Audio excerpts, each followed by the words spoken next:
ಋತಿಕ ಮಹಾಮುನಿಗಳ ಸಂಕಲ್ಪ ಸಾಕಾರಗೊಂಡಿತು.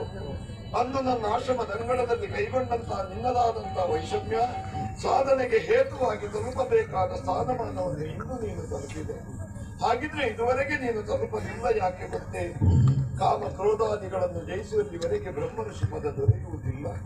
ಮೇಲಕ್ಕೆ ಬಂದಾಗ ಕಾಮ ಪರವಶನಾದ, ರಮ್ಯ ಬಂದಾಗ ಕಾಮವನ್ನು ನೀನು ಜಯಿಸಿದೆ.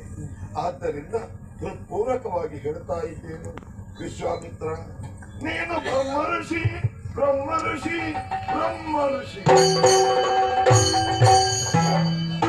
ದೇವತೆಗಳು ಬ್ರಹ್ಮನಿಂದ ಮೊದಲುಗೊಂಡು ಒಂದು ಅನುಜ್ಞೆ ಕೊಟ್ಟರೆ ಒಂದು ಸತ್ಕರ್ಮಕ್ಕೆ ಅವಕಾಶ ಖಂಡಿತವಾಗಿ.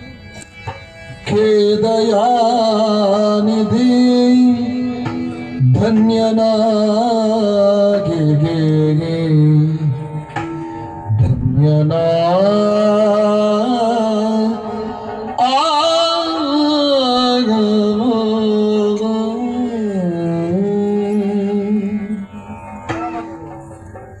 ತಪೋನಿದೆ.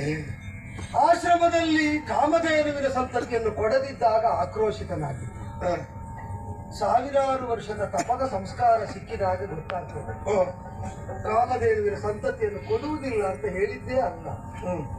ನಿನ್ನ ಪಾಲಿಗೆ ತಪಸ್ಸೇ ಕಾಮಧೇನುವಾಗಲಿ, ಬ್ರಹ್ಮರ್ಷಿ ಪದವೇ ನಂದಿನಿ ಆಗಲಿ, ಅದನ್ನು ಹೊಂದುವಲ್ಲಿ ಗುರುವಾಗಿ ಪ್ರಚೋದಿಸಿದ್ದು.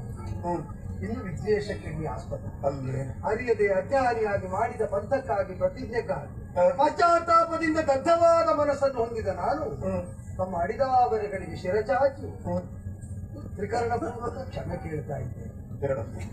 ಬ್ರಹ್ಮರ್ಷಿಗಳ ಸದಸ್ಯರಲ್ಲಿ ಅತಿ ಹಿರಿಯರು ತಾವು, ಅತ್ಯಂತ ಕಿರಿಯವರು ನಾನು. ಲೋಕ ಸಂಗ್ರಹಕ್ಕಾಗಿ ಲೋಕೋಪಕಾರಕ್ಕಾಗಿ ಭವಿಷ್ಯದಲ್ಲಿ ಯಾವುದಾದ್ರೂ ಸಾಧನೆ ಮಾಡುವಾಗ ಹಿಂದೆ ಹೀಗೆ ಮಾರ್ಗದರ್ಶನವನ್ನು ಮಾಡಬೇಕು, ಹೊರೆಯಬೇಕು.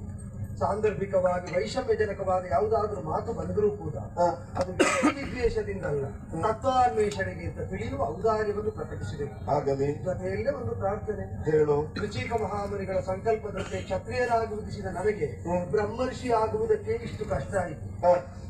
ಇಷ್ಟ ಆದರೂ ಆದದ್ದ ಅರ್ಧ ಸಂಕಲ್ಪದ ಪೂರ್ತಿ ಮಾತ್ರ. ಇನ್ನರ್ಧ ಜಮದಗ್ನಿಯ ಮಗನಾದಿ ರಾಮನ ರೂಪದಿಂದ ಜಮದಗ್ನಿ ಮಹರ್ಷಿ ಆಶ್ರಮದಲ್ಲಿ ಬೆಳೆಯುತ್ತಾ ಉಂಟು. ಆ ಹುಡುಗನ ಸಾಧನೆಯ ಪಥದಲ್ಲಿ ಕ್ಷಾತ್ರತೆಯನ್ನು ಮೇಳೈಸುವಲ್ಲಿ ಎಷ್ಟು ಕಷ್ಟ ಆಗ್ತದೋ ಗೊತ್ತಿಲ್ಲ. ಕಾರುಣ್ಯ ಪೂರಿತ ನೇತರಾಗಿ ಅವರನ್ನು ಹೀಗೆ ಹರಸಬೇಕು ಅಂತ ಪ್ರಾರ್ಥನೆ. ಉತ್ತರಾಂತರ ವಿವೃದ್ಧಿ